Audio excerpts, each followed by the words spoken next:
Hello दोस्तों, मैं हूं डॉक्टर आमिर अंसारी। चलिए आज आपको दिखाते हैं एक और बेहतरीन दवा जो फेफड़ों और सांस की नली पर जमे हुए बलगम को पिघलाकर निकालने के लिए बहुत ही लाजवाब है। शरबत ज़ूफ़ा मुरक्कब।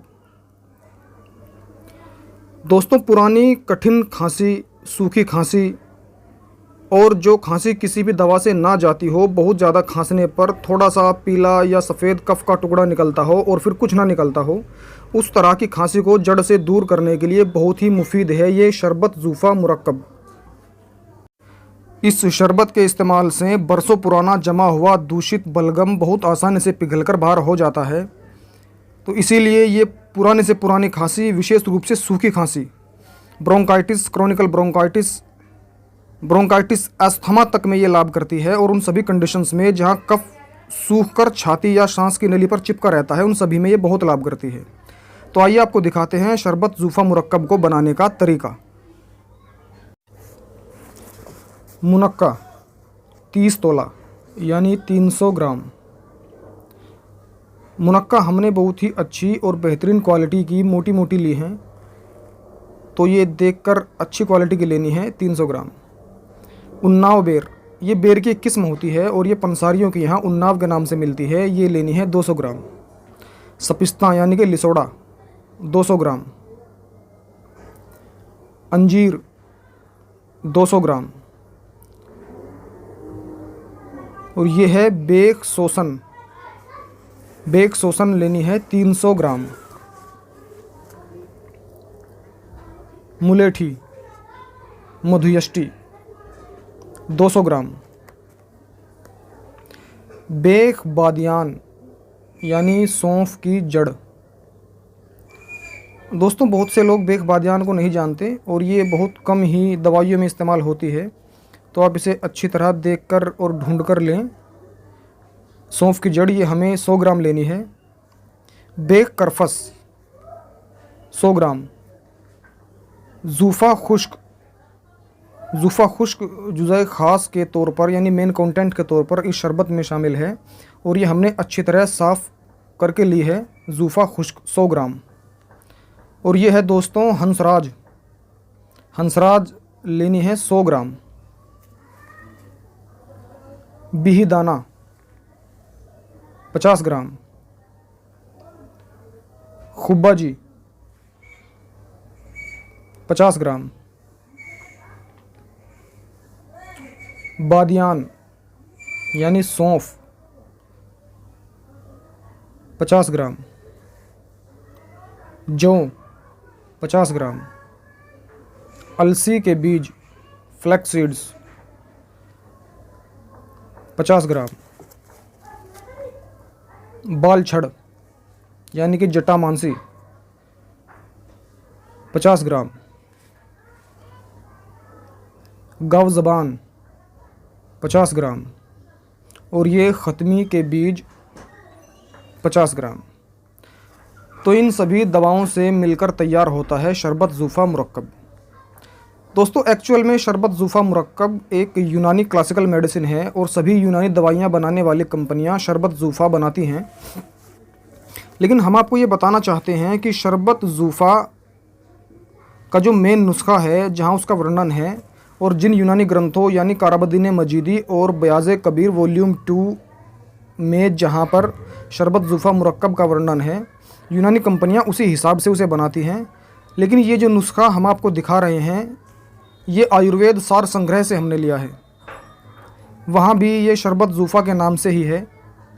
और अपने अनुभव से हमने कई बार इस बात को देखा है कि आयुर्वेद सार संग्रह के हिसाब से, यानी इस तरीके से जो हम आपको अभी दिखाएंगे, इस तरीके से बना हुआ शरबत ज़ूफ़ा बहुत ज़्यादा काम करता है यूनानी शरबत ज़ूफ़ा और शरबत ज़ूफ़ा मुरक्कब के।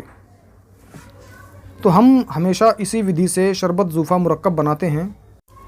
अब क्योंकि इसका काम बलगम को खारिज करने का है, ये छाती और सांस की नली को बिल्कुल बलगम से साफ़ कर देता है, इसलिए किसी भी तरह की पुरानी से पुरानी कठिन खांसी इस शरबत के सामने नहीं टिकती।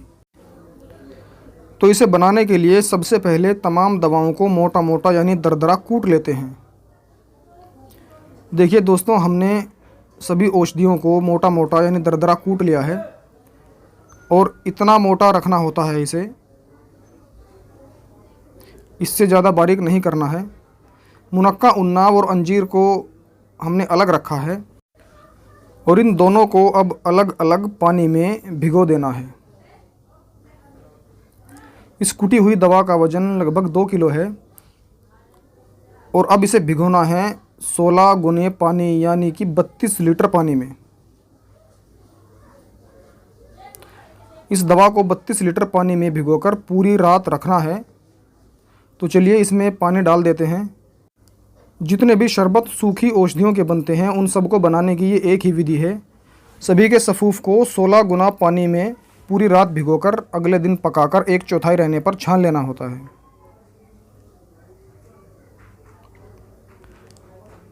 तो ये हमने 16 गुना पानी यानी 32 लीटर पानी में सभी औषधि को अच्छी तरह से भिगो दी है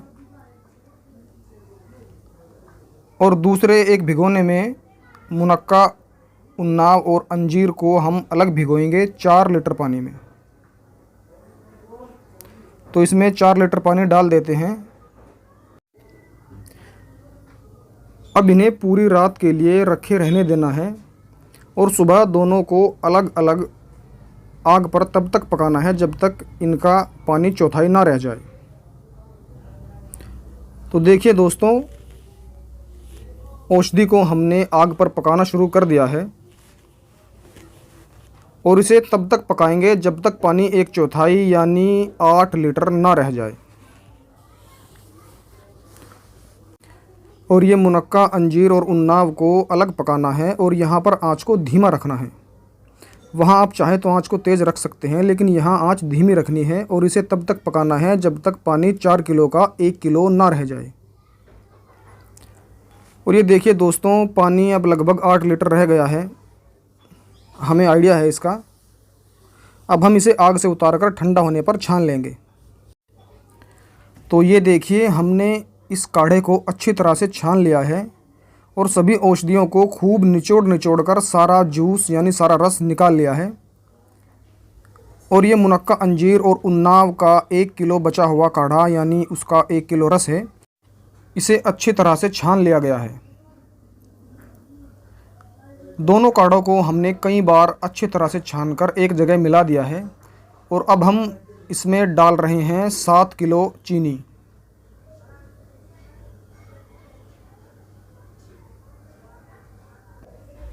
अब शरबत की चाशनी तैयार होने तक इसे अच्छी तरह से आग पर पकाना है। पहले चीनी को अच्छी तरह से मिला देते हैं। दोस्तों, शरबत की चाशनी बनाने के लिए एक ख़ास अनुभव की ज़रूरत होती है, क्योंकि पतले शरबत जल्दी ख़राब हो जाते हैं और गाढ़े शरबत बोतलों में जम जाते हैं। तो आप यदि शरबत बनाओ तो इस बात का विशेष ध्यान रखना चाहिए। ये देखिए दोस्तों, हमने इसे आग पर पकाना शुरू कर दिया है और अब लगभग 1.5 घंटा हो गया है इसे पकते हुए। जो मैल चाशनी के ऊपर आएगा उसे हटा देना चाहिए और 2 तार की चाशनी बनने तक इसे पकाना है हमें। तो फाइनली शरबत हमारा बनकर तैयार हो गया है। पुरानी से पुरानी सूखी और कठिन खांसी को जड़ से दूर करने की बेजोड़ दवा।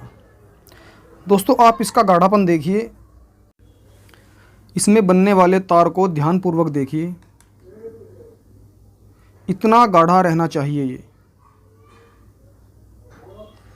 दोस्तों, हमने पूरी कोशिश की है कि सारी प्रोसेस आपको अच्छी तरह समझा दी जाए। फिर भी यदि कोई बात आपकी समझ में नहीं आई तो आप हमसे व्हाट्सएप पर संपर्क कर सकते हैं। इस शरबत को लेने की विधि ये है कि 20 ml सुबह, 20 ml शाम तेज़ गर्म पानी में डालकर चाय की तरह चुस्कियाँ ले लेकर पीनी है। ये जानकारी अगर आपको पसंद आई हो दोस्तों, तो आप इस वीडियो को लाइक और शेयर कीजिए और हमारा आपसे आग्रह है कि आप ज़रूर इस चैनल को सब्सक्राइब करें। हम आपको आयुर्वेद की रहस्यमयी और बेहतरीन दुर्लभ औषधियाँ इसी तरह बनाकर दिखाते रहेंगे। आपके अच्छे और बेहतर स्वास्थ्य की कामनाओं के साथ मिलते हैं आपसे अगली वीडियो में। शुक्रिया।